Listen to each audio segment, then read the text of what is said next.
Hey everybody, this is a quick video in case you have a Yamaha SR-B40A soundbar and you need to do a hard reset to the factory default settings on it. Now you might want to do this for basically two reasons.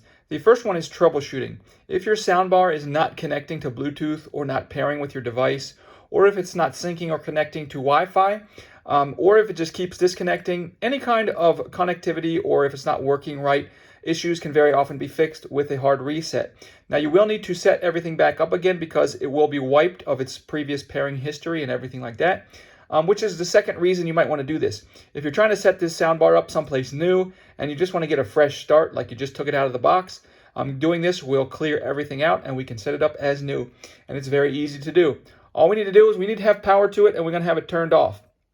And then with power to it and turned off, we're just going to come in, we're going to press and hold the volume up button.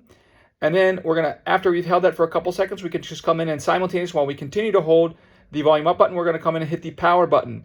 And then it will turn on, and when all of the little indicator lights light up, that means it is resetting. We can let it finish its little reset cycle, and it will be reinitialized to its factory default settings.